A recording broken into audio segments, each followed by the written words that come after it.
kebiasaan. Jadi biasakan mulai hari ini dagang apapun. Jangan mimpi jadi konglomerat kalau Anda tidak bisa jualan. Jangan mimpi jadi pengusaha kalau Anda tidak bisa menjual. Karena dalam berbisnis, nomor satu yang paling penting keterampilan yang dibutuhkan adalah keterampilan menjual. Cari konglomerat di muka bumi ini yang gak jago jualan, nggak ada. Sebut Bill Gates, jago banget jualannya. Katanya ada investor terbaik di dunia. Anda tahu siapa investor terbaik di dunia? Warren Buffett. Waduh, Warren Buffett itu investor luar biasa. Dia bukan investor, dia penjual hebat. Cuma bisnisnya perusahaan investasi. Jadi dia bisa meyakinkan orang yang punya uang sekian juta dolar, taruh di sini. Penjual yang hebat. Bisnis apapun butuh keterampilan menjual. Nggak penting Anda bisa membuat atau memproduksi. Yang paling penting Anda bisa jual atau enggak. Kalau Anda tahu Nike, Adidas, itu perusahaan yang cuma jago jualan, nggak punya pabrik. Pabriknya di mana? Di Indonesia, di Bandung, di sana. Yang bikin orang Indonesia. Harganya berapa dibayar nih? 150.000 satu sepatu. Bawa. Di London dijual berapa? 1,5 juta. Modal 150 jual 1,5 juta. Yang hebat siapa? Yang kaya siapa? Penjualnya. Pembuatnya kaya nggak? Di segitu aja dia udah puas. Petani kita kaya. Harga naik terus, harga padi, harga beras naik terus. Tapi kaya petani kita. Padahal mereka jago memproduksi, kaya. Yang kaya siapa? Tengkulak, distributor, pedagangnya. Jadi nomor satu kalau Anda mau bisnis, setelah mindset dirubah, setelah keyakinan ditanamkan, maka nomor satu keterampilan yang harus dimiliki adalah keterampilan menjual. Jadi mulai hari ini, jual apapun yang bisa Anda jual. Asal satu yang jangan Anda jual. Dua. Satu, agama Anda. Dua, harga diri Anda. Oke? Mas, orang takut rugi itu, takut bangkrut itu artinya takut kehilangan uang, bukan? Takut kehilangan uang, benar ya? Benar kan? Takut kehilangan uang artinya takut tidak makan, betul? Takut tidak makan sama dengan tidak percaya Allah. Jadi Anda nggak usah ngomong lah, wah ibadah saya luar biasa nih, wirid saya, zikir saya, sholat malam saya, duha saya luar biasa. Tapi suruh bisnis takut. Ada yang salah dengan mindset. Berarti Anda nggak yakin bahwa Allah akan ngasih makanan. Setiap yang mata di muka bumi sudah dijamin rezeki. Nggak ada sejarahnya mas, orang bisnis itu mati kelaparan, nggak ada sejarah. Saya belum pernah nyari di Wikipedia juga nggak pernah tentang itu. Di Wikipedia juga nggak ada. Tapi orang bisnis masuk penjara di koran setiap hari saya lihat. Jadi nggak usah takut lah Anda mati kelaparan. Nggak usah takut lah Anda nggak dapat makan. Tenang, anak istri Anda sudah dijamin sama Allah. Mohon maaf, pengemis aja di Jakarta itu penghasilannya bisa mengalahkan penghasilan manajer. Nggak percaya? Yuk kita ganti profesi di sana. Ya, kita hitungkan. Seorang pengemis ditanya, Mas seneng banget jadi pengemis, gitu. Iya, saya sekarang tuh lagi ulang tahun sama anak, sama ngundang guru-gurunya sama anak. Di mana? Di McD. Wih, canggih bener pengemis ulang tahun di McD. Ya bro, emang penghasilan kamu berapa sih?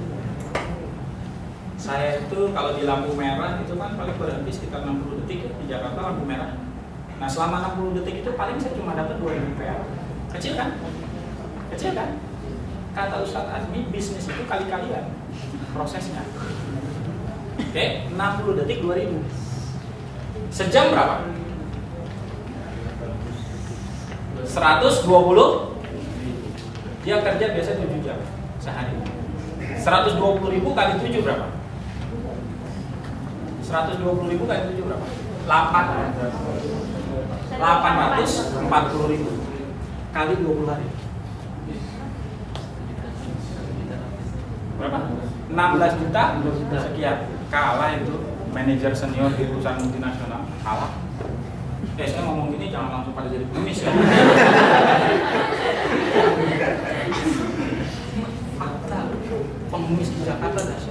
Tapi tolong Anda ingat hadis sahihnya, barang siapa meminta-minta maka Allah bukakan pintu kemiskinan. Barang siapa meminta-minta maka Allah bukakan pintu kemiskinan. Makanya jangan gampang-gampang bikin proposal. Mahasiswa nih kerjanya. Tolong ingat hadis sahih itu.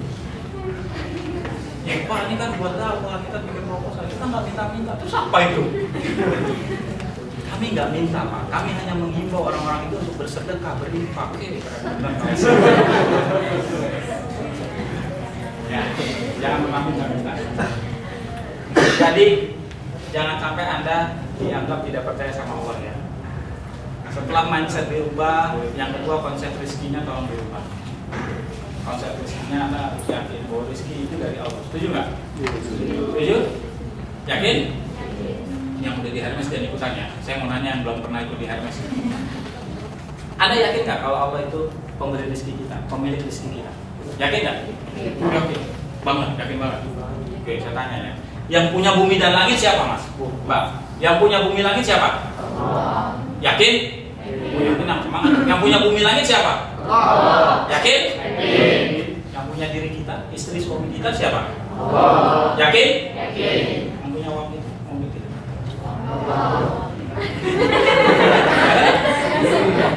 Yang ikut di Hermes tahu ya, udah bisa bedain. Jadi keyakinan mereka bohong-bohongan. Benar kan? Benar. Katanya sama saya kemarin. Kemarin saya juga gitu jawabnya. Mas, kalau dalam ilmu subconscious, dalam ilmu bawah sadar, psikologi bawah sadar, manusia itu bisa dilihat dari perilakunya yang dikuasai oleh bawah sadar. 85% perilaku manusia dikuasai bawah sadar. Lihatnya dari mana? 1. Lihat dari pilihan kata-katanya. 2. Dari intonasi suara. 3. Dari raut wajah. 4. Dari cara berdiri. 5. Dari cara menatap. Itu bisa kelihatan. Ini orang yang akan sukses, ini yang gak bakal sukses. Itu kelihatan. Ini orang yakin, ini orang tidak yakin. Anda bisa bedain nggak? Orang yang tanya, Pak Rifki, gimana kabarnya? Wow, luar biasa. Allahu Akbar. Hari ini begitu luar biasa. Besoknya saya ditanya, Pak Rifki, gimana kabarnya? Biasalah, bagus aja pokoknya. Anda bisa lihat yang pertama atau yang kedua yang benar-benar luar biasa? Yang pertama. Orang jalan begini. Oke, dengan orang jalan begini. Anda bisa lihat yang lagi ada masalah yang mana? Itu namanya ilmu bawah sadar. Gak bisa dilawan. Gak bisa dilawan. Waktu saya tanya siapa pemilik bumi dan langit, Anda menjawab bahkan dengan hakul yakin, Allah. Sudah naik dari ainul yakin, sudah melihat langsung gitu ya, bumi ini milik Allah gitu kan. Waktu saya tanya siapa yang punya diri dan suami istri Anda jawab yakin, Allah. Karena memang tidak ada di memori Anda pemilik itu selain Allah. Apalagi nekat juga kalau gue bilang punya gue gitu kan. Tapi begitu saya tanya uang Anda, mobil Anda, rumah Anda, jawaban apa Anda? Ya iya Pak, Allah juga. Tapi beda jawabannya dengan yang sebelumnya. Yang sebelumnya Allah Pak, Allah Pak. Yang ini iya Allah juga Pak. Beda ya? Yang satu malah lagi mikir, ya Allah punya gue ya. Jadi dia nggak jawab, dia lagi mikir aja gitu. Bang lebih parah, punya gue lah Pak, masa punya Allah? Allah mana butuh duit, Allah mana butuh duit. Wah itu punya apa? Kenapa Anda takut bangkrut? Kenapa Anda takut kehilangan uang? Karena Anda merasa memiliki. Mereka yang merasa memiliki pasti takut kehilangan. Makanya Mbak nanti kalau menikah jangan merasa memiliki suaminya. Sehingga Anda tidak pernah takut kehilangan suaminya. Anda mau cari lagi, silakan. Mantap. Semua kali itu. Kenapa? Sorry ini. Bapak-bapak saya lagi belain nih. Kenapa ibu-ibu tuh nggak mau dimadu? Karena mereka terlalu merasa memiliki. Padahal teman-teman sudah bilang suami itu milik Allah. Kasihkan. Buktikan dong kalau suami Anda itu milik Allah bukan milik Anda. Kata berbagilah.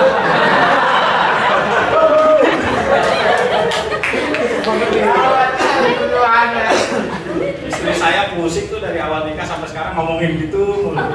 Kata ayah saya, dia sampai lapor loh sama ayah saya gara-gara dia ngomong gitu. Orang Betawi kan tahu sendiri, telepon. Ya, abang itu kalau ngomong poligami mulu pusing aku katanya. Tenang aja, abang itu cuma geledek doang, hujannya kagak.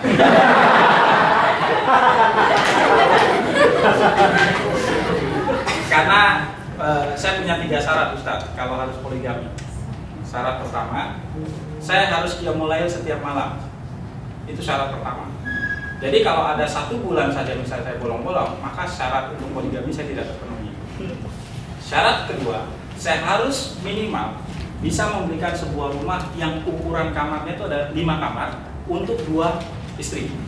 5 kamar, rumah yang ada 5 kamar dan 1 mobil untuk 1 istri, masing-masing istri. Yang ketiga, syarat saya adalah kalau saya setiap hari begitu perhatian, begitu sayang, kemana-mana nelfon, pokoknya kangen mulu kerjaan. Jadi sekarang istri saya cuma ngeliatin checklist itu aja. Kalau dia bangun qiyamul lail, saya ketiduran, nggak dibangunin.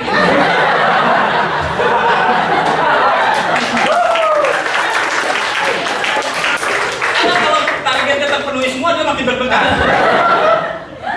Begitu penghasilan saya semakin meningkat, Bi, hati-hati Bi. Tenang aja, kan baru 1 parameter saya bilang. Tapi saya dari awal sudah bilang, saya cuma bilang, ibarat orang buka bisnis nih. Kalau 1 cabang aja nggak becus ngurusnya, ngapain buka 2 cabang? Benar ya? Jadi Bang, hati-hati Bang, jalan miring nanti Bang. Bisa ya? Seru memang kalau poligami. Udah, ini.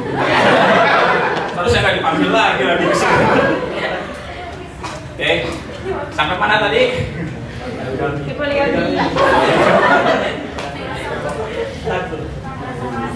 Tidak merasa memiliki. Wahai ibu-ibu, Anda masuk surga dengan cara yang sangat. Wanita solehah itu masuk surga dengan gampang banget. 1, sholat setiap waktu, tepat waktu. 2, puasa di bulan Ramadan. 3, jadi anak-anak. 4, taat pada suami. Nikmat banget masuk surganya. Cuma 4 itu aja, nggak usah yang lain. Udah 4 itu aja. Ya, kata ibu-ibu, emang nggak ada cara lain apa masuk surga? Ya, janganlah kita merasa memiliki. Bersiaplah kalau Anda merasa memiliki semua bisnis Anda. Saya sudah pernah membangun suatu bisnis yang sangat besar dan pada titik tertentu saya dipecat oleh bisnis saya sendiri yang saya dirikan. Saya sudah pernah punya rumah, punya mobil segala macam dan kemudian hilang semuanya itu. Rumah, mobil semua hilang. Gimana rasanya? Ketika lifestyle kita sudah tinggi, ketika kita sudah membiasakan anak-anak kita naik mobil sama lain, Anda harus berhadapan dengan kondisi itu. Kalau kita tidak siapkan mental, luar biasa. Alhamdulillahnya saya termasuk yang selalu membiasakan anak-anak dan istri untuk tidak berubah lifestyle meskipun pendapatan kita naik. Jadi kalau Anda sudah punya mobil, tolong anak-anaknya juga dilatih untuk naik kendaraan. Wah, kalau di Aceh mah canggih Pak. Kita meskipun punya mobil, kita pakainya kereta. Oh, saya ngebayangin kereta. Katanya motor.